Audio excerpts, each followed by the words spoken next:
question. So first, we're going to go to Florida, and we're going to go to Alex Smith. So Alex, you're up.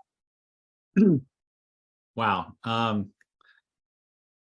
I'm almost speechless because Taryn, you really spoke to me in a lot of different ways. So I'm incredibly grateful to you for coming on and saying what you did and sharing your story.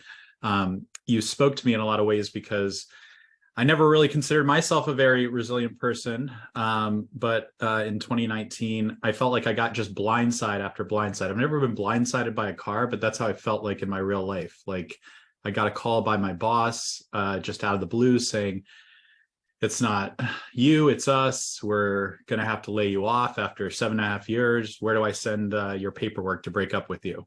Just wanted to know my address, not like anything else. It was just really cold. And then a month and a half later, my dad blindsided me out of the blue and said, I have cancer. I have leukemia. Didn't know how to process one thing, let alone the other thing. And I didn't read books on this. I wasn't prepared for it. And even while I was going through it, even now, I never got to a point where I really felt like I was resilient. I was just going through it. I was just trying to figure out every day or take one day at a time and just be there for my dad and my wife, who was freaking out about us not having money after a few months. And it wasn't 400 days later until I ended up finding a job and, also going through the loss of my dad. And so I guess my question, what I want to say before my question is, let me tell you that you have a lot to be grateful for, and to feel like you're on the level of someone like Malcolm Gladwell or Dan Pink. I have a podcast, Stories of Selling Human. I've interviewed a bunch of people throughout this community. I interviewed Dan Pink, and I can tell you this with absolute certainty that he would love to learn from you and would absolutely be on the same level of some of those writers. So let me just say that to you.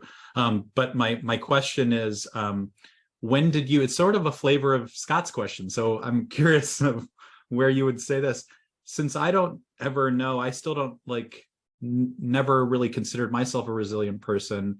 And I certainly not even while I was going through it, even though I probably was. When did you realize that, or have you realized that you're a resilient person? And if so, what did it take for you to do that or realize that? Because I personally think on the outside, you're an incredibly resilient person, but I don't know if you feel that way or what made you feel that way. Well, thank you so much for this question, and for sharing so much of yourself and your story with me, and for those of us that are gathered here today. It's such a gift to know you on a deeper level, Alex, and to have you share this journey that you've been on.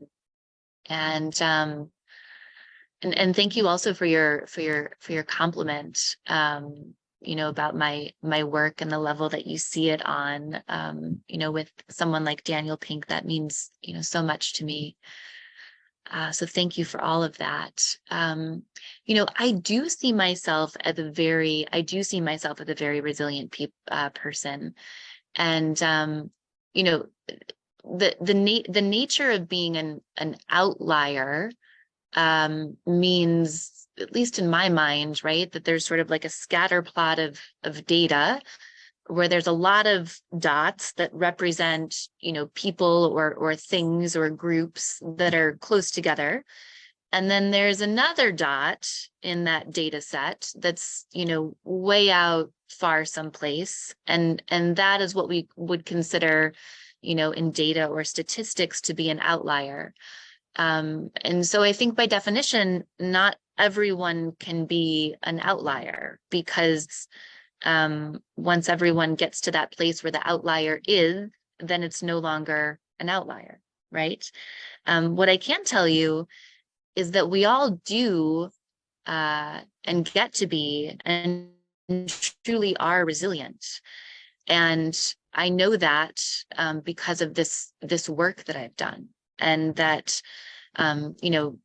hearing and reading thousands of stories that have a universal thread of your story, Alex, a universal thread of being blindsided, of, you know, not just one, but multiple unfathomable challenges, changes, and complexities happening at once, and feeling deeply unprepared for how to face these next moments that are coming, whether we like it or not.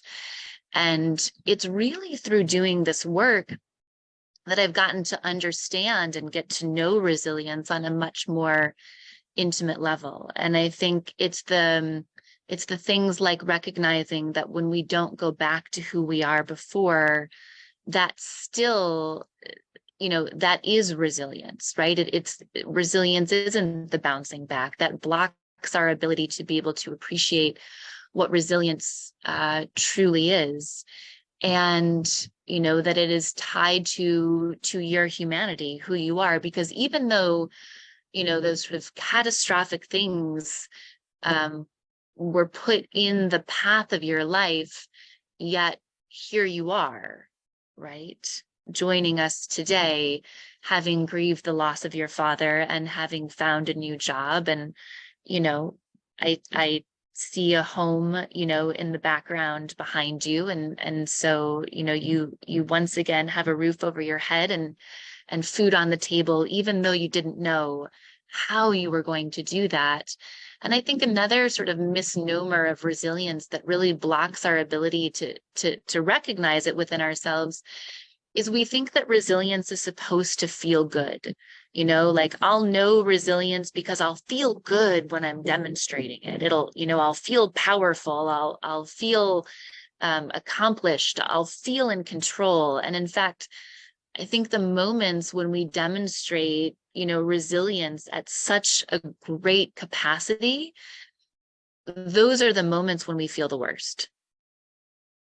And so when we think that it's going to feel great when we find and harness that resilience, we actually don't get to recognize the resilience that's hiding in plain sight in our lives, that, you know, the challenges, the circumstances are crappy and it's not going to feel good. And yet it's oftentimes the looking back and the hindsight being 2020 where we're like, whoa, you know, I had my toes kind of curled over the edge of that cliff, and you know, we made it.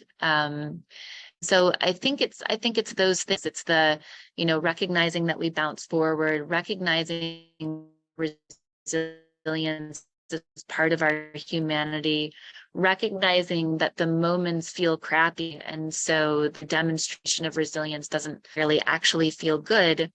And it's the reflections in the sense of the reverse bucket list, and getting to recognize how those challenges have formed us for the better, you know, for the good, into the person that we are today, even if we wouldn't have chosen them. And I think oftentimes, especially if we haven't chosen them.